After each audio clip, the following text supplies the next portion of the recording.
Hello, everybody, and welcome to Limited Level Ups. I'm Alex, and today's episode is a card evaluation level up episode, Bloomburrow edition, of course. So what we have going on today is we're going to be talking about a bunch of individual cards, mostly to talk about them in the context of the current format, why certain cards are good, when they're good, talk about some build-arounds, generally just going a step deeper than we were able to on last week's episode. We're going to talk about some cards that we didn't get to talk about last week. We're going to explore the ones we did talk about a little bit more. But aside from format context, I think just this kind of discussion, the nitty-gritty of individual cards, I think is just a really good way to hone your own card evaluation skills. One of the most important skills you can have as a limited player, even in today's world of 17 lands data, especially because any data that you might be reading, any good data scientist will tell you this, Sierkiewicz will tell you this, that it is a tool to be used. It is something that will supplement your card evaluation skills, especially because today in particular, we're going to be talking about a lot of cards that maybe don't have the best win rates on 17 lands, but I do like them in certain decks when paired with certain cards. Also, today we've actually got a special segment at the end of the episode brought to you by the folks over at untapped.gg. So along the same lines of card evaluation, they've just launched a bunch of features over on their website. And just like 17 lands, they collect in-game data from Arena that can be displayed as win rates of cards and decks. And they've got really nice visuals over there that makes things very pleasant to read, easy to understand. They've got database tier lists, nice visualizers for trophy decks. So stick around if that interests you, because we're going to explore some of the features and what they have to offer over there. All right, let's jump into the action. So I've organized things today by color. So we're going to go through each color, talk about some cards that I've pulled aside for each color. But just quickly, before we do that, I wanted to touch on some thoughts on draft navigation. I talked a little bit about this last week, but wanted to talk a little bit more about how I'm approaching the draft portion of the format. It's nothing too revolutionary, but I've talked to a lot of people this week that have had struggles drafting good decks, or struggles getting to their lane specifically. And what I'm about to talk out here has been helpful for those people, so I just thought I'd share. So a common struggle that I've heard expressed is you draft a deck and it seems fine, solid cards, your colors were reasonably open. Maybe it's not the most synergistic deck in the world, but it's not a deck you're unhappy with. Like, you wouldn't mulligan the deck if you had the chance to. But then you play the games and you get trounced, just absolutely slaughtered by this mega synergistic deck. A red-black deck with a super low curve and some good rare uncommon payoffs, or a green-white rabbit deck with all the token makers, all the good go wide payoffs. So the next time you draft, you go, okay, that's the kind of deck I need to compete in this format. And you try to get a really synergistic deck. You pick one, pack one, a good payoff. Maybe it's a good rare. Maybe it's one of the better signpost uncommon gold mentors. And you're like, great, I'm going to build a deck around this. And of course, the issue you might run into there is your lane just ends up not being open and you sort of train wreck. So you're like, well, if I'm drafting in a way that I'm just taking generically good cards, but not a ton of synergy between them, I lose. But also, if I draft in a way where I'm trying to draft a very synergistic deck and I start in one place, I'm really focused on taking cards that play well with my first few picks, that's tough, because if you're drafting very narrowly like that, very prescriptively, well, sometimes your lane just isn't open and you just end up with a terrible deck. And I honestly think that's the main puzzle to solve in this draft format. How do you stay flexible at the start of the draft and end up with a very synergistic deck at the end? Because I think that is your goal. Well, one thing to keep in mind is that I don't think you actually need to shoot for that 10 out of 10 synergy deck. Like, those decks that you see that are nuts, ridiculous, 10 out of 10, those are going to be born out of drafts that start in one place, they took a great rare, and their colors were open. But you just can't guarantee that in every draft. So that's not something realistic to aim for. I don't think you should aim for that. So I don't think your goal should be to aim for that 10 out of 10 deck. Although sometimes, when you walk into it, that's great. You end up with a great deck.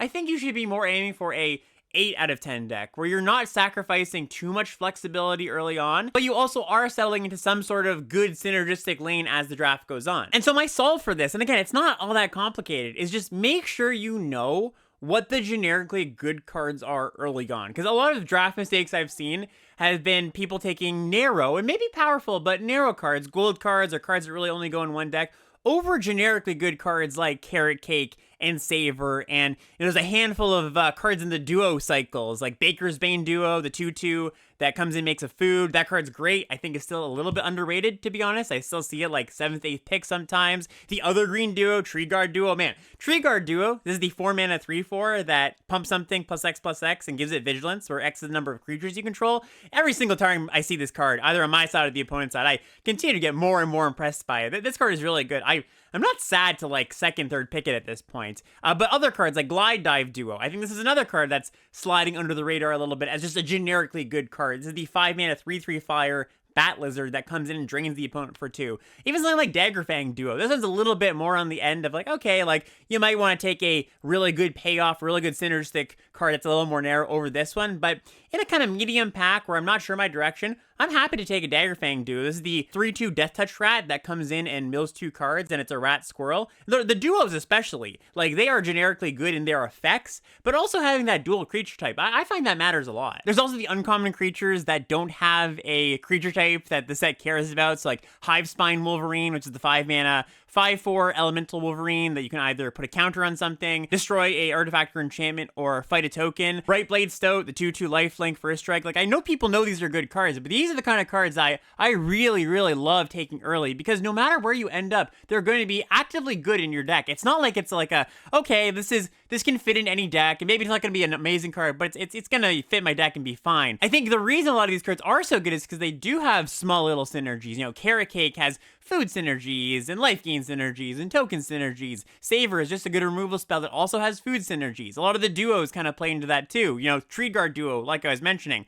Obviously, pretty good in a rabbit deck where you're going wide, but good in the frog deck too, because it's a good blink target. And now this isn't to say that I'm never taking a more narrow card. You know, some gold cards that I take very early. I'll pick one, pack one, or pick 2 of these. Burrowguard Mentor, the green-white mentor that gets bigger for each creature you control, or Vine Reap Mentor, the black-green 3/2 that makes a food when it dies or enters. Like, I'm going to first pick these cards over a lot of the cards I just mentioned. Maybe not Carrot Cake or Savor, like those are premium commons that are really good flexible, but I don't mind taking the best of the best payoffs, the narrow cards. What I don't like doing, and what I've seen people do, is take something like Honored Dray Leader, for example, which I think is not the best payoff in the world. This is the 3-mana 1/1 in green. It's got Trample, it's a Squirrel Warrior, and it enters with +1/+1 counters equal to the number of foods and scrolls you control, and then whenever one of those things enters, it gets a +1/+1 counter. Totally fine card in your squirrel deck, but not one you want to take early because it's not powerful enough to take the risk of taking a narrow card, but it's also not flexible enough just to go in any green deck. It really only goes in a deck where you've got a lot of food and squirrels. And all of this really comes down to knowledge and information, to be honest, like knowing what the better commons are, knowing which one of these payoffs are rewards versus reasons. If you listen to Lords Unlimited, you might know that terminology. If you don't, I think it's a really good way to think of payoff cards. Reasons are payoff cards that you go, yeah, I want to take this card and I want to try to draft around it. Something like Burrowguard Mentor or Vine Reap Mentor, really good to get into that color combination and a good card to take early. Rewards are more cards like the Dray Leader, where it's like, okay, I'll take that once I'm in squirrels and maybe I'll try to wheel it, but you shouldn't take it early and be like, yeah, let's go win, because you can kind of see this card when you're facing a squirrel deck and go, wow, that Dray Leader got giant, and then you go into your next draft and you're like, well, I want to do that too. But it's just not the level of card that's worth sacrificing flexibility for early in the draft, I believe. So to tie this all together, again, it comes down to just knowing what those good cards are, and that's why I'm saying this at the beginning of this episode, because that's a lot of what we're going to talk about today. Really just nailing what's worth going for, what's not, what cards are generically good, which ones need a little bit more work.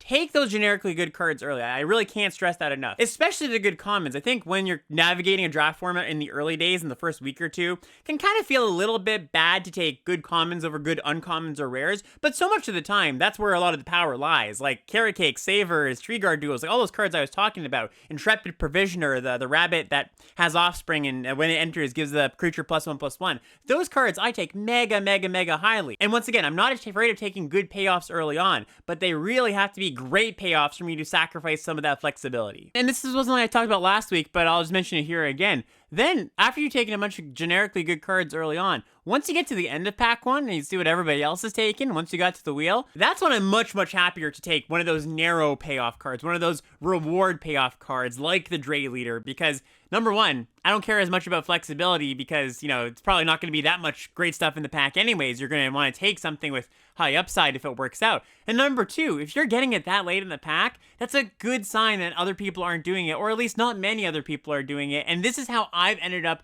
with my best decks, with my 9 out of 10 decks, 8 out of 10 decks. I'm looking for these reward style payoffs to pick up late because that points you in the right direction of the good cards you're going to see in pack 2 and pack 3. And I talked last week about how pack 3 is such a huge payoff pack for me in this format, and my pack 3s have been so good, but they're only going to be good for you, only going to be amazing if you're noting what's happening late in pack 1 and you've taken flexible cards early in pack 1. Anyways, just thought I would talk that out a little bit more. Hope that was helpful for some people that have been struggling in the draft portion. And and let's just get onto the cards that I want to talk about today. And just before we get to our next section, if you're enjoying the show, you want to support the show, you want to see it keep going, you want to see us be successful here, check out the Patreon, patreon.com/limitedlevelups. That's where you can go to support the show. There's a bunch of reward tiers over there we want to give back to you if you choose to support. All those are focused on getting you better at limited magic in some way. Maybe the show has won you a few more drafts, or you enjoy my sultry voice as you listen to the podcast in bed. If any of those things are true, go check it out. Also, if you want to support the podcast in a non-monetary way and you're watching on YouTube, just giving a like, sharing the video, thumbs up, subbing to the channel, all that stuff really does go a long way. So thank you so much. We'll get back to the show now. So we're not going to go in Wooburg order. We're actually going to start with blue first here. And that's because I've been really impressed with blue this week. I think that the format has gotten to a point where most people know that blue is a little bit weaker than some of the better colors, and you get some really, really good blue cards late, and that's important because there's actually, like we're going to get into, a lot of good blue rares, a lot of good blue uncommons, and even a few blue commons that I'm happy to play multiples of, which isn't exactly where I was last week when people were first picking, second picking blue cards all the time. I think there was enough pods you get into where sometimes you just have people ignoring the blue cards completely, or there'll be 2, 3, 4 drafters that will have a heavy anti-blue bias is what I found. And personally, right now, just where I am on the color, I have not felt too biased away from it. I've not put too much of a knock on a blue card just because it's blue. So like pick one, pack one. If I've got a good blue card and a pretty good white card, in some formats where whatever the worst color is the worst color by a lot, I'll go, okay, yeah, this card is better. This blue card is better than the white card, but it's blue, so I want to take the white card. I haven't found that to be true here. Now, mind you, there are a lot of really good white, green, and black cards in the set, so just I'm going to be taking white, green, and black cards a little bit earlier than blue cards, but I won't shy away from a blue rare. Let me put it that way. I was saying last week how much I love blue-green frogs. It's my favorite deck in the format. Not to say it's the best deck in the format, but it's my favorite, and it's still actually a really good deck. It's been the deck that has gotten me the most trophies. I think blue-black is pretty good, either as a control deck or is a little bit more of an aggressive deck, like maybe a tempo deck if you want to frame it that way. Like I think if you've got the good blue-black rats, for example, Shoreline Looter, I think that card is great. It's the 2-mana 1/1 that can't be blocked and loots when it hits or draws you cards if you have Threshold. There's also Persistent Mercstalker, which is the 2-mana 3/1 that gets pumped for each rat you control, and you can get it back from the graveyard when you have Threshold. Like, there's a lot of really good uncommons to support a little bit more of a tempo-y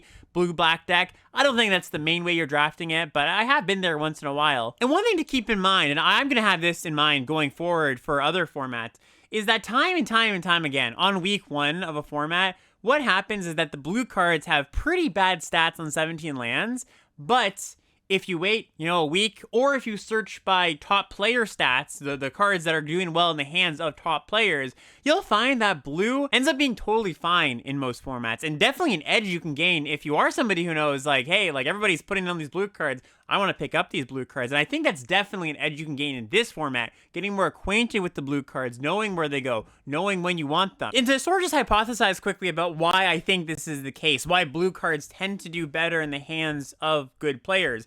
Without trying to come off too much as you have to have a 200 IQ to play the blue cards, because, that's not exactly what I'm trying to get at. But I think there are certain skills that you get a good sense of when you play Magic for a long time. And one of those things is just a sense of timing. And a lot of blue cards do test your sense of timing. And what I mean by that is there are cards that aren't just, when I draw it, I want to cast it when I have the mana. A lot of times, it's instants, right? It's a lot of cards that say, well, should I cast this bounce spell now? Will bouncing their 5-drop and getting in for 6 damage here be worth a bounce spell giving up a card? Or should I wait a little bit? Should I wait till they go for a removal spell and I can save my creature? Or I can blow something out in a double block? And mind you, that's usually the case. You usually want to use your runaway together, not just to get a little bit of tempo, but to blow out a removal spell, to blow out a double block, get a little bit more value off of it. When do you not tap out fully? Maybe you spend some of your mana to affect the board, but some of your mana, you want to keep an option of a counter spell, a bounce spell, something else up. And I think it is just as simple as whenever there are cards that give you more options of when you should cast them, when you should hold them, when you should play them right away, there's always going to be room for mistakes. There's going to be room for misevaluation of when that is the case.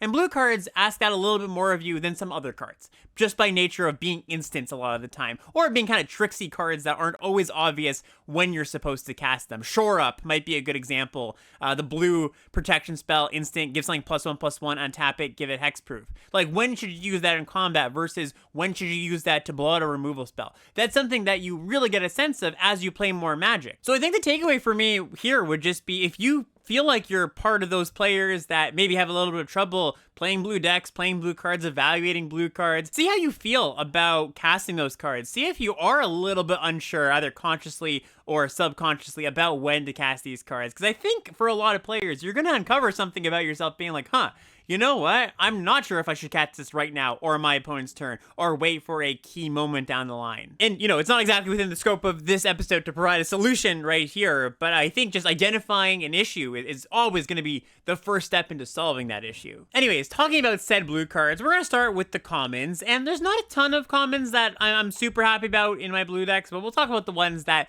I do like, starting with Dire Downdraft. And this is the type of card I always cover on these card evaluation episodes, because I think just, until people start taking these cards, I think where they ought to take them, I'm going to keep talking about them. So this is the 4-mana instant. You can put something on the top or bottom of its owner's library. They get to choose, and it costs 1 less if the target's a attacking or tapped creature. I think a lot of players just don't see this as removal, and it is removal for the most part. Yeah, it doesn't get rid of a bomb for good, but for all other purposes that you want removal for, it does the job, right? It blows out those double blocks, it stops pump spells, it is a 1-for-1 card exchange. You put a card on top of their library, worst case, if they choose not to put it on the bottom, and they don't draw a new card next turn. So it's not like you're not trading 1-for-1, and as far as just like card economy goes, this card is totally fine. So Dire Downdraft, just a card I'm happy to play multiple copies of. This is, I think, the one card that I'm like, yeah, I'll play 2-3 copies of pretty happily. Now, with it in mind that people underrate this card, you don't have to take it highly, but just wanted to put it out there that it's a card that I'm happy to play multiples. Just mentioned Shore Up a second ago. This is the single blue mana instant that target creature gets +1/+1 and gains hexproof until end of turn.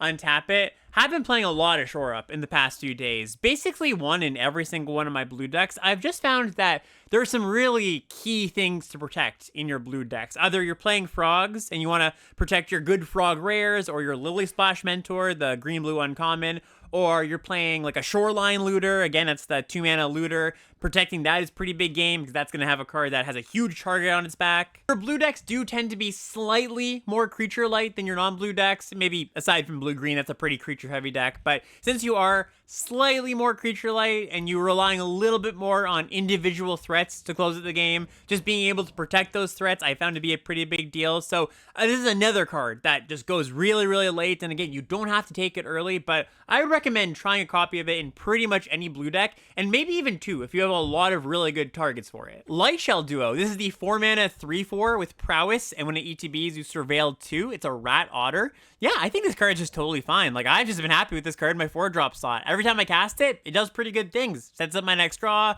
maybe enables Threshold, it blocks pretty well. Pretty difficult to block as a 3/4 prowess, so yeah, not too much to say about this, but this is another card that I'm just happy playing multiples of. Runaway Together, the bounce spell, 1 in a blue instant, return 2 things, one that you control, one that your opponents control. This is one of the biggest gainers, by the way. If you look at stats between top players and the rest of the field, this card just goes way, way up in value. And I think, again, this speaks to the idea of good players know when they're supposed to fire this off, when they want to hold it. But I also think it speaks to players playing in the right decks, because I've done a lot of deck techs of just, blue-black decks or blue-white decks where I don't think this is a great card. I think this is mostly a blue-green card, both because you've got good ETB effects in your deck, you want to pick them up, and you have a bunch of cards that trigger off of when a creature leaves the battlefield, didn't die. You've got the 2/3 green uncommon that puts a counter on something. You get some really nice blowouts there, win a combat, bounce something that was going to die. So yeah, Runaway Together, a good card. Not a generically good card like it has been in some other formats. Mostly just for your frog decks, but really, really good in those frog decks, I think. I'm happy to play a copy or 2. And to be more specific, I think a copy in every blue deck, but 2 copies if you have cards that care about when you have things that leave the battlefield. And then a similar card, Sky Skipper Duo. This is one that I've just been playing in, I think, most of my blue decks. This is the 5-mana 3/3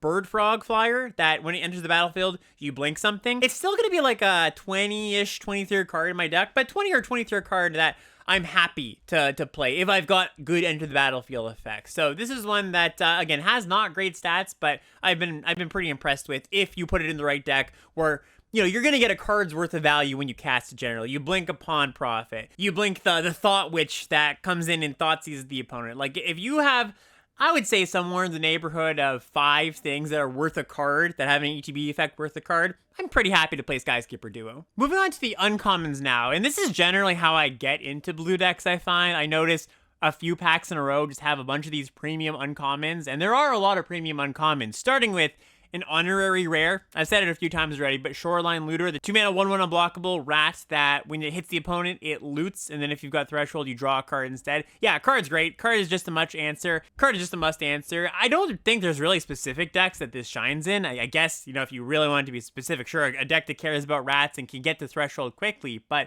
I think any blue deck is going to be thrilled with this card. All I really want to say about this card is if you're not seeing this as one of the best uncommons, and again, kind of like a rare level card, just bump it up, because it really is there. Another generically good card, Splash Lasher. This is the 4-mana 3/3 with Offspring for 1 and a blue. It's a frog, and when it enters, you tap up to 1 target creature and put a stun counter on it. Another good card in basically any deck that excels a little bit more in the frog deck, of course. One thing to note about it that might be not inherently obvious is that when you do Offspring it, you can target the same thing with the stun counter, so you can either lock down 2 things for 1 turn or 1 thing for 2 turns. I think this is just the classic good on offense, good on defense kind of card. Like, it stabilizes you pretty well in turn 4 if you're a little bit behind, and I've had a lot of turn 6 Splash Lashers where I've been playing a frog deck, or any board deck with a decent amount of board presence, decent amount of early creatures, where we've kind of been at parity, and then the Splash Slasher comes down, enables a big attack. They have 2 creatures that are out of commission for a turn or 2, and it really just turns the corners. Another card I take pretty highly no matter what kind of blue deck I'm drafting.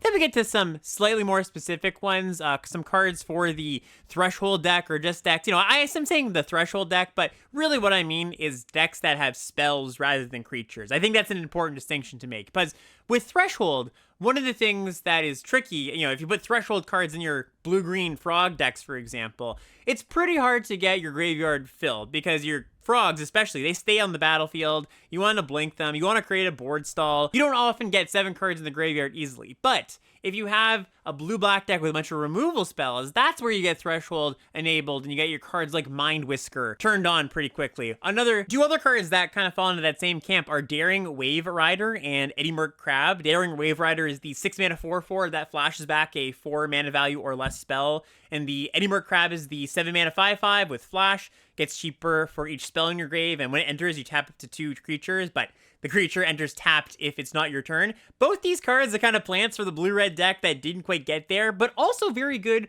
in your blue-black deck. Both these cards are not really what you want in your blue-green decks. Again, you have a lot of creatures in your blue-green decks. You're just not filling up the yard with spells, but in that black-blue deck, where you have a lot of removal spells, these cards are fantastic. I got some comments in the YouTube comments last week about not mentioning Eddie Merc Crab as a great card, and I do think I undersold it a little bit, because, well, blue-red not being the best deck, but it is as good as it promises to be. Same with the Daring Wave Rider if you've got those blue-black decks. So you can kind of see, just in the context of all these cards I'm talking about, like, oh, in blue-black, why I've been drafting blue-black a little bit more. I think you uncover a lot of power when you look at stuff like Mind Whisker and Wave Rider as blue-black cards, not just, oh, these are for the spell decks. I guess Mind Whisker, that's obviously a Threshold card. But the Crab, I was a little bit resistant to taking the Crab early on, because it kind of feels like a blue-red spells card. But when you unlock blue-black as a good deck, I think it just, at least for me, gave me a new lens to view these cards under, and a home for these powerful cards that doesn't resign me to playing a bad deck like blue-red is. Similarly, Spellgyre, I like this card a lot. This is the 4-mana instant that either counters a spell or surveils 2 and then draws 2 cards. Very much a blue-black card where you're leaving up mana, not so much a blue-green card. And that's actually probably a good lens to view all the blue cards in the set. Is this a blue-green card, or is this a blue-black card? And, we're kind of not talking about blue-white or blue-red, because I just don't get into those decks very often, but I make the distinction between blue-green and blue-black, the 2 blue decks that I've at least been getting into a lot, because they want different cards pretty distinctly. That could actually be another reason why these cards are performing well in the hands of top players, where the top players can identify where they go. Like, I've done a few deck techs where there's an Eddie Merc Crab in the deck with 4 spells, right? And it's just like, that card is not going to do what you want it to do. That's going to be a 7-mana Eddie Merc Crab a lot of the time. So when you're drafting blue, really ask yourself, is this a frog card or is this a graveyard spells card? And then yeah, blue's got some pretty good rares too. So one of the rares that I get passed a lot, and I think is really good, is Storm Chaser's Talent. This is a single blue mana to make an otter. It's a class enchantment. The first level is you make a 1/1 prowess otter. Second level, you level up for 4 mana. You return a spell from your graveyard to your hand. Third level, you level up for 6 mana, and it says whenever you cast an instant or sorcery spell, you make an otter prowess token. So I was just talking about the distinction between the spells cards and the frog cards. I actually think this card is pretty good in both decks. In your frog decks, I like pairing it with the Sticky Tongue Sentinel, the green 3/3, the breach that picks something up when it enters. Any of the class cards that have a good enter the battlefield effect will play well with Sticky Tongue Sentinel. So just making a few otter tokens for a single 1 mana, that's often pretty good. You have some spells in your deck, in your frog deck, you're going to have, you know, some polywall ups, maybe a bounce spell or two. So it's not like the second level never happens. It's not like you never trigger prowess. And then, of course, in your blue-black deck, to use the other side of the coin here, the other side of the blue decks, going to be phenomenal, right? It's going to be 1/1 prowess, which you're not really using to beat down that often. You're going to use it once in a while to beat down if you're on the front foot, but usually it's just as a blocker. Maybe you grow it to a 2/2 or 3/3 round blocks, and then it buys back a good removal spell, and then it becomes a win condition. So this is a blue card that I would first pick pretty happily because it's really powerful and flexible. It's just good in any blue deck. Some other ones to call out here that I'm not going to go too deep on, but just ones to keep on your radar. Thundertrap Trainer. This is the 2 mana 1/2 otter that ETBs and impulses for a non-creature, non-land spell. You look at the top 4, put 1 into your hand, then has Offspring for 4 mana. Really good card. You know, as long as you've got 8-ish spells, 8 or 7 spells, I would play this card. Great on 6, pretty good on 2. Downport Mage is the blue frog 1/3 that says whenever one or more creatures you control leave the battlefield without dying, you draw a card. So another card that plays well with Runaway Together, and you can pay 1 and a blue to tap it to return target creature you control to its owner's hand. It reads like a frog card, and I think it is mostly a frog card, but I also think it's just pretty good in any deck. Just being able to draw cards off of this, be an engine for grinding, save your things from removal spells, you're able to block and pick things up. If you want to chump block with a little enter the battlefield creature, chump block their 4/4, pick it up, get to recast it, have an infinite chump blocker. So yeah, it pushes me a little bit towards frogs, but I think it's just a good card. We've got Mockingjay, which is the X and a blue 1/1 flyer that clones something. I think that card's just pretty good. And Azure Beastbinder, another card that's just pretty good. This is the 2 mana 1/3 Vigilance rat that can't be blocked by creatures power 2 or greater. When it attacks up to 1 target artifact creature or planeswalker your opponent controls, loses all abilities and becomes a 2/2, so it can sneak past most things. So it's just like a little thing that deals them a little bit of damage each turn and turns off their best creature each turn. So just a pretty good card overall. So we've got a lot of blue cards we've mentioned today that are quality cards. I don't think the issue with blue is a lack of good cards. We talked about 20, 30 cards that are just I'm happy to have in my deck. I do think the issue is making sure you know that distinction between the frog cards and the spells cards. Because if you're mixing your frogs cards with your spells cards, your deck's just not going to have the cohesion that it needs to have. Okay, moving on to the other colors now, and don't have quite as many things to talk about for each of the other colors. Blue really had the bulk of the kind of question mark cards or cards I wanted to talk about this week, mostly because I think with the other colors, it's a little more straightforward when they're good, why they're good, but still a few things to talk about for each of these colors. We're going to start with white here, and Builder's Talent is a card that I mentioned last week. This is the class card, 1 in a white, enters the battlefield, makes an 0/4 wall token. You can level up for 1 mana to level 2. This is whenever a non-creature, non-land permanent enters the battlefield under your control, you put a +1/+1 counter on target creature.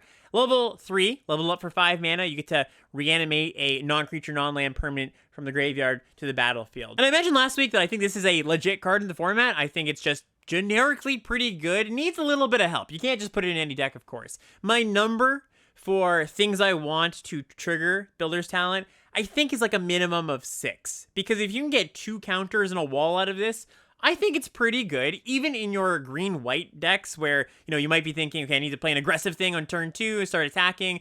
Green-white isn't all-out aggressive. I want to be attacking every single turn. It's a little more build up my board state, play some tokens, then play a mass pump spell. So this card totally fits in, especially when you're pairing it with All-Star Carrot Cake, what I still think is the top common in the format, Carrot Cake. Very, very good with Builder's Talent because not only does it trigger it, but it's a good thing to reanimate because Carrot Cake puts itself in the graveyard. And another thing Carrot Cake does, of course, is it scries you to potentially more ways to trigger your Builder's Talent. Builder's Talent also plays very well with multiple copies of its itself, because one builder's talent's going to trigger another builder's talent, and you'll get, two counters for each non-creature. And some other cards that play really well with it, along the same lines of Carrot Cake, where it's a non-creature that puts itself in the graveyard. Fountain Port Bell. So this is a card I talked about last week too. This is the single mana artifact. This one says when it enters, you can put a basic land from your deck on top of your library, and you can sack the bell for a single mana to draw a card. So I said this last week, but for folks that maybe didn't catch it, in basically every deck, just replace my 17th land with the Fountain Port Bell. Pretty much the same thing. You're not going to keep 0 land hands anyways, so 1 land hand plus Fountain Port Bell is a 2 land hand, and it gives you a land that cycles in the late game. When you've got a lot of 1-drops, like you're a red-white deck, probably not going to play it in that slot of the land, but any other deck that doesn't have a bunch of 1s, I'm pretty happy to play Fountain Port Bell. But it's another non-creature, non-land that puts itself in the graveyard for builder's talent. And mind you, maybe you're not going to pay 5 mana to get this back from the graveyard, but it's a very, very cheap and unintrusive way to get another non-creature into your deck, especially if you are considering it in the land slot. Another card that's very good with builder's talent, Bumbleflower Sharepot. This is the 2-mana artifact that ETBs makes a food. So not only will this trigger it by just from the artifact entering, but you make a food. So you get 2 counters from the Sharepot. You can also sack the Sharepot for 5 mana, destroy target non-land permanent. Of course, that puts itself in the graveyard. So it's a bit more mana intensive than some of the other things I talked about, but is a card that I've included just to up my triggers for my builder's talents when I'm a little bit low and maybe I picked up 2 throughout the draft. I talked last week about the white aggro go wide core that I think you can slot into basically any white deck. Like white-green is the obvious home for it. But if you look at the white-green archetype, there's actually not that many green cards that green provides to it. Like there's the gold uncommon, of course, the bunny that gets bigger for each creature you control, and there's a few cards here and there that you're happy to play, but really it's self-contained within white. So your white blue decks, your white black decks, your white red decks, I think they can totally just be a core white deck with Warren Elder and Rabbit Response and Hop to It and Carrot Cakes. And along those lines, one of the things that I've kind of been a bit more tepid on as the days have gone on is Rabbit Response. And not that I dislike this card, but I found I'm a little happier just playing a few copies of Warren Elder rather than picking up 2 copies of Rabbit Response, purely just because it's more functional to have a Warren Elder, a 2-mana 2/2 that can attack and block and threaten the ability in combat, rather than a non-creature that you can't play until, basically the last turn of the game. This is like a very subtle adjustment. Again, I'm not sad about having Rapid Response in my deck. It's just not really a priority for me when I have this base white shell. I much prefer the creatures that pay you off for having much tokens, or the creatures that pump other things, rather than a non-creature, just because, again, it's just a little bit less reliable. Just in general, backwards compatibility of this kind of payoff versus enabler style card is something I look for in all formats. I'm really looking for cards that play both those roles, fill in whatever slot you need, either in your deck when you're deck building, or just in-game, the cards that can slot in wherever you need them. Okay, moving on to black now. Starting with an uncommon here, Ruthless Negotiation. This is a single black mana for a sorcery. It says target opponent exiles a card from their hand. If this spell was cast from the graveyard, draw a card, flashback for 5 whole mana. I started pretty low on this card, and then every single time my opponent cast this on me, I was like, oh wow, that's really annoying, especially if this was something that they milled over or surveilled somehow. And I've just been playing this card more and more. I think it's just a generically good card in pretty much every black deck. I would be maybe a little bit more hesitant if you're an aggressive black deck like red-black or white-black, but especially in a slower black deck, blue-black or green-black. And even more so if you do have self-mill, you have cash grabs or the blue cards that surveil. So yeah, just a quick note on this, just to say if you'd been underrating it like I had, just bump it up a little bit. I think it's a good card. Ravine Raider. This is a single black mana 1/1 lizard rogue. It's got menace, and you can pump it for 2 mana, give it +1/+1 till end of turn. If you're drafting red-black, I think this is a super duper duper high priority. This is the #1 card I want to start the game off with in red-black every single game. I guess there's the rare 1-drop in red. That's a good lizard too. That one's maybe a little bit better. But as far as commons go, once you know you're red-black, I take this card really highly. And it's also a card I speculate on if I think I'm going to be red-black. I think the decks that don't have Ravine Raiders are just so much worse than the ones that do. Like your red-black decks in general. When you get to start damaging the opponent early, and all your cards are, 9s out of 10s instead of 6s out of 10, it makes such a world of difference. And yeah, there are some 2-drops that kind of approximate Ravine Raider, but there's nothing that's as close to this card as good as it is enabling. So just wanted to note that. I also think that if you're just like a black aggressive deck, let's say black-white, even if you don't have that many cards that say when you dealt your opponent damage, you get a little bit of a bonus, I think it's just a pretty good one drop. So it's been a card that I've taken higher and higher, or maybe not taken higher and higher, I guess slightly. I don't want to say too much, but it's not a card that when I see it, 7th, 8th pick, I'm like, ooh,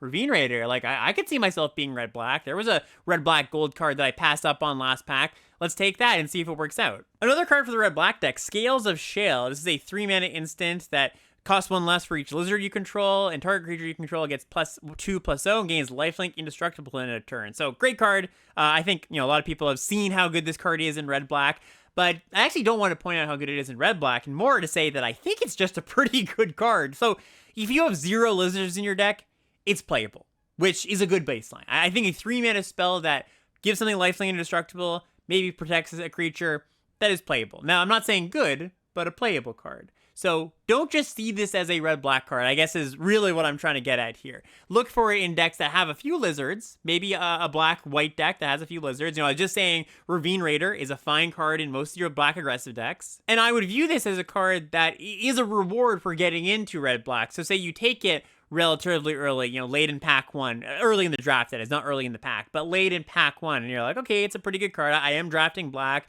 and then you open up a good lizard rare, you then get to go, oh wow, this Scales of Shale, which was like, a C+ level combat trick, now I get to put like a B or B+ level card in my deck. Huskburster Swarm is an interesting card. This is these 8-mana 6/6 elemental insect, has menace and death touch and costs 1 less to cast for each creature you own in exile in your graveyard. Very similar actually to Eddie Merc Crab, where I've cut this from a lot of decks being like, you're just not going to be able to cast this card for less than 7 mana a lot of the time. So what you really want is cash grabs, number 1. Like, I see this mostly as a green-black card, but could be good in blue-black too.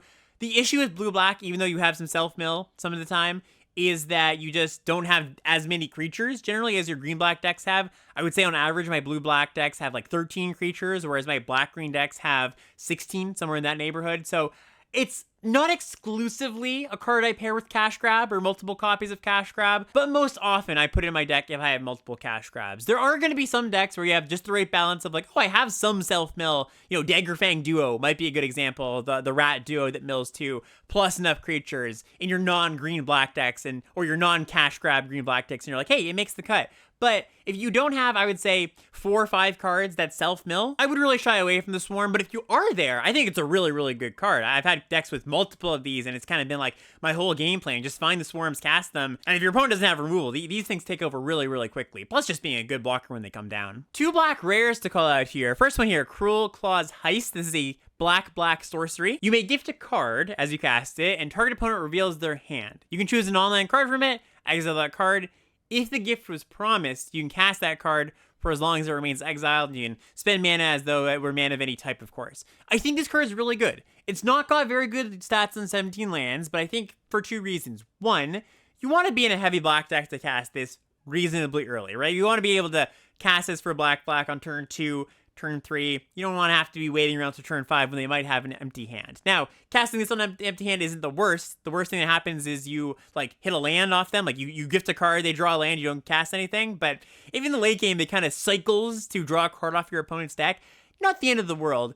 But if you can cast this early in the game for 2 mana, on turn 2, on turn 3, you get to not only get information of your opponent's hand, but you basically always gift a card when you cast this, because even if it draws them into something really good, well, you get to take that. I also think stats-wise, it's probably losing some points because, once again, any kind of card that offers you a decision, offers you a choice of something, hand disruption cards fall into this a lot. Those cards will have lower stats for the average player compared to a good player who knows the right card to take, both for, casting it for yourself, what card is good to cast for yourself, and what card you want to take from your opponent to either disrupt their curve or take away their 1 removal spell so that you can protect your key threat in your hand. I think just any of those discard decisions generally are pretty difficult, right? You're faced with so many good cards, potentially. Your opponent could have 4 good spells, and you're like, which one do I take? Well, it requires a little bit of thinking about how the game's going to play out, what you need to prioritize, what's valuable to you, what's valuable to the opponent, and that can be a pretty hard decision to make. So, once again, if you have a heavy black deck, you've got 11 sources in your deck, yeah, I think this is a pretty good card. I don't think I would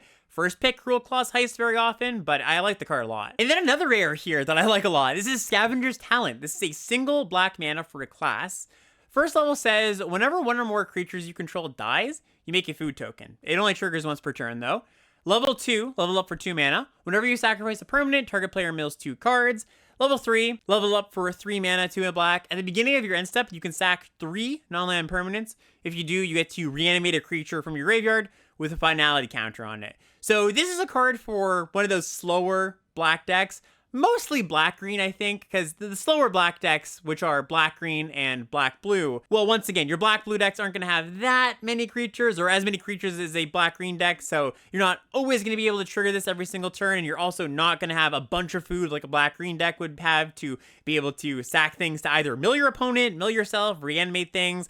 Basically, the idea with this is you want to be making a lot of food to enable it. Because if you're not making a lot of food, the other levels don't do that much. And generally, the way this plays out is for the early parts of the game, you kind of want to mill yourself to fill up your graveyard for foraging, or, obviously fill up your graveyard for this card so you can get some selection of what to reanimate.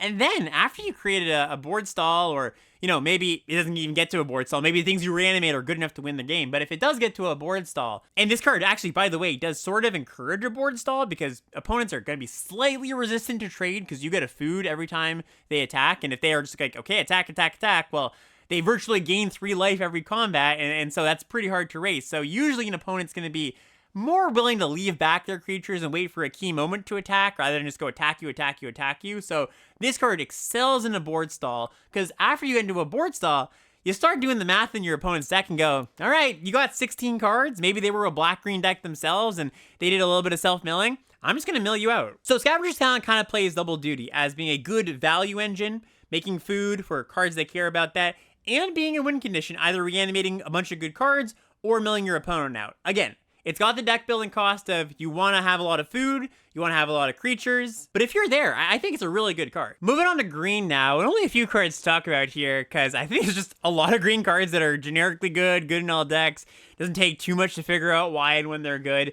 But one I want to give a little bit of an apology to is Corpseberry Cultivator. So this is the common 1 Golgari hybrid 2/3 squirrel. At the beginning of your combat, you can forage, and whenever you forage, you put a +1/+1 counter on the Cultivator. I was talking this down a little bit last week, saying like, it's not one of the better cards for black-green. I kind of don't prioritize it as much as some of the other cards that look like they belong in their respective decks. And I think that's actually still kind of true. But what some people pointed out in the comment section of my last video, and I tried out myself this week, and I agree, I've been impressed with, is this card in multiples. I kind of see it as a collect-em-all in some ways, because, well, one Cultivator doesn't play all of that well. When you've got multiples and you get to forage multiple times a turn, which then, trigger your whenever you forage, put a counter on it, that's when it starts to really get out of hand. And as far as gameplay goes, I'll usually wait until I have 2 Cultivators in the battlefield before I start foraging with the Cultivator. Of course, if you're foraging with other cards, totally fine. But if you're looking to trigger forage from the Cultivator itself, I'll usually wait till I have multiple Cultivators out. So that is something that I'm interested in. I still think the first copy is kind of medium, but if you are able to pick up 3-4 copies of it, yeah, it's a card I like. And a card that plays well with the Cultivator is Stocking the Pantry. So this is a single green mana enchantment and uncommon. It says whenever you put 1 or more +1/+1 counters on a creature you control, put a supply counter on Stocking the Pantry. You can pay 2 mana to remove a counter to draw a card. And I can imagine a deck with enough +1/+1 counters that I would just play this. You've got 13, 14 cards that do that, but it's really, really difficult. There's actually not that many cards that put counters on themselves. But our little good friend Corpseberry Cultivator, I like this as a card that pairs with Stocking the Pantry because it's a repeatable way to do it. Like if you're just putting a counter on one creature when it enters, and it's like, oh, I triggered my Stocking the Pantry. That's okay, because then it can draw you into more cards that do that if your deck is heavy counters enough. But I think with like 4 or 3 Cultivators plus maybe 3 or 4 other cards that put counters on themselves, I think Stocking the Pantry is playable. But really, the repeatable nature of Cultivator pulls a lot of weight there. And I also think that Stocking the Pantry, while a playable card in those circumstances, isn't necessary all the time. Like a lot of your black-green decks are very good at grinding. So I play this card when I have those Cultivators and I'm lacking some ways to grind in my black-green decks. I prioritize a good curve, a bunch of cheap cards early, and didn't see as many top-end cards or grinded cards as I would want. That's the place where I want it. I think it's pretty acceptable. It's definitely a card, though, that I've seen in decks that it just never triggers. Like, it's on the battlefield for 5 turns, and the opponent did nothing with it. So you really do have to be careful about this and only play it in certain circumstances. And lastly here, talking about red. So again, not too many red cards to talk about. I will just say, red overall in this set is currently my least favorite color to draft. There's 1.5 good commons that red has. The good ones, of course, is take out the trash, the deal 3, and I say the half as the other pretty decent removal spell, the deal 4. Aside from that, a lot of red common. Aside from those, most of the red commons are just kind of filler or filler minus, or some cases just really bad. And also, unlike blue, there's not a ton of awesome uncommons to get you into red too. So I have been red maybe in 1 out of every 10 drafts in the last little while. You know, and I'm not saying that my experience is necessarily going to map onto everybody else's. I'm sure there's some people that have had good success with red. And the times I have been red have been red-black, and those decks have been good. But if you're struggling in the format, maybe getting into red a little too often might be the reason why. You know, if you've been losing a bunch, I might go back and check how many times have I drafted red, and if it's a lot, that might be why. But some red cards I do want to talk about here. Heartfire Hero. This is, I think, maybe the best red uncommon. This is a single red mana for a 1/1. It's got Valiant. You put a counter on it, and when it dies, it deals damage equal to its power to each opponent. If there's nothing else powerful going on at your table and you see some of these, like, this is something I would consider moving into. It's just a great one-drop. It gets really big out of hand really quickly. I've had a lot of games against certain opponents that they've gone hero into targeted, into combat trick removal spell, and it just, you know, kind of did like this Delver style threat that gets huge quickly and is really hard to deal with, and then when you do deal with it, it deals you 5 damage or something. So this is one of the premium red uncommons, and worth noting because there's just not that many of those. Warsqueak is a card that I have played kind of as my 23rd, but happily as my 23rd in my red-black deck. So this is a single red mana for an aura. When it enters the battlefield, target creature an opponent control can't block this turn, and the enchanted creature gets +1/+1 and has haste. This is planted for the red-white deck. Obviously, it's a targeting thing, but I found it more effective in my black-red decks. Mind you, I haven't drafted a ton of white-red, so I can't exactly speak to the experience of how good it is there, and I don't think it's actually that great. I think you want repeatable ways to trigger Valiant in your red-white decks, but in my red-black decks, where I have maybe been lacking a great playable, my 23rd card, I think this card's pretty good because just like I talked about last week, if you joined us for last week, where removal is very effective in red-black, because getting one blocker out of the way when you have a bunch of menace creatures means that so many more creatures get in. Same kind of thing. When you just take one blocker out of the equation for the turn, that's often enough to really swing the tides, even if your opponents start to stabilize. So just kind of want to call this out, that if you need that 23 playable for your red-black deck with a lot of menace, I think Warsqueak gets the job done. And I think it's going to do it for most of the cards that I want to talk about today. If there's a card that I didn't talk about, you'd like some words on, or maybe a card you'd like me to go a little bit deeper on, please leave a comment in the YouTube section, or you can leave a message in the recent episode discussion channel of the Limited Level Ups Discord. That's a free Discord, by the way, for anybody who wants to join. Hopefully this episode prepared you a little more for your future drafts, alerted you to some cards that weren't on your radar. That's always my favorite type of content, whenever I hear somebody talking about a card that I wasn't considering in packs before, or a card that people are using a little bit differently than I have. Hopefully I've uncovered some of those for you today. And now, like I mentioned at the beginning of the show, we're going to take a look at some new features over at untapped.gg. By the way, if you don't have untapped.gg, I would really recommend it as a tool for Arena if you're just playing Arena. What I use it for is the tracker, the deck tracker. So you can check out what's in your deck, see what your outs are as you're playing. It's very helpful. And they just launched a few tools that are very similar to what 17lands.com offers, but they've got really, really nice interfaces over there. So let's go take a look at what they have to offer. So as you know, I'm a pretty big proponent of 17lands.com and the data that they offer for card win rates and deck win rates and all that kind of good stuff. I always recommend people take a look at the data, but I also know that looking at the interface over at 17lands is almost analogous to like Arena versus MTGO. It's very spreadsheety over at 17lands, and it can be kind of hard to parse. You're looking at all these numbers, you're looking at all these abbreviations, not exactly sure what you're looking for. You almost need to watch like a Sierkowitz episode of his podcast to understand how to use 17lands appropriately. And so a lot of the new features here on untapped.gg, what they're offering is a lot of what 17lands offers, but with an interface that I think is really easy to just skim over. Number one, it's very nice to see, okay, these cards are generally performing this well, but just a bit more approachable. It's an interface that is, you know, lots of filters. And there's 3 main things I want to talk about here today. So number one is the card ratings tab, and you're just going to go up to limited here. There's the tier list, trophy decks, card ratings tab. And this is pretty much what you'd find on 17 lands as far as how good are cards in the aggregate. So they've got, different tiers here, letter grades, kind of like we talk about just in the limited community. Get a really quick glance of like, okay, this card's about this good, this card's about this good. If you hover, you get some stats. They've got the same kind of stats like 17 lands does, game in hand win rate, opening hand win rate. By the way, they take this data from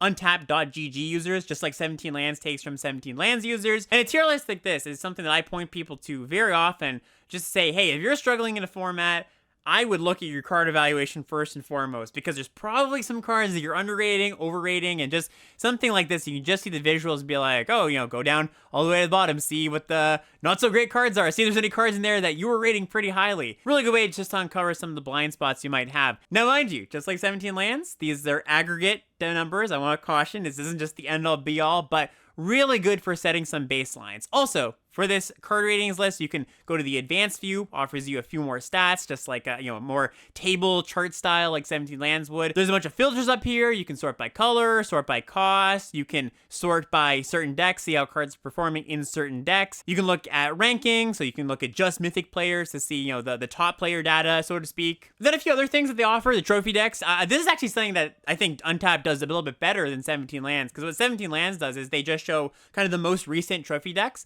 Here, they have the most recent trophy decks, but also you can sort them really nicely through how you can even sort how many rares these decks had, the record. You can search for a card to see, how many winning decks have this card in it. A lot of really cool filters over here at the trophy decks. And then finally here, last feature is just like a metagame tier list. So they do this for Constructed. They've done this for Constructed for a really long time, just showing the archetypes that are performing well, the archetypes that are performing not so well, and you just get a good overview of the format, nudges you in the right direction of what the good decks are, what the not so good decks are. You can click for some more details to see a recent trophy deck. You can see more trophy decks of this given color. So one of the things I really like about all this interface is just like a ton of different filters that you can have. So yeah, if you're somebody who wants to dig a little bit more into the data style analysis, but maybe the interface over at 17 Lands is a little bit daunting, I would really recommend this. It's a free download. I'm going to put a link in the YouTube comments, of course, if you want to download it. There are some features that are paid features, some features that are free features, so just go check it out. If you feel like it's worth it, to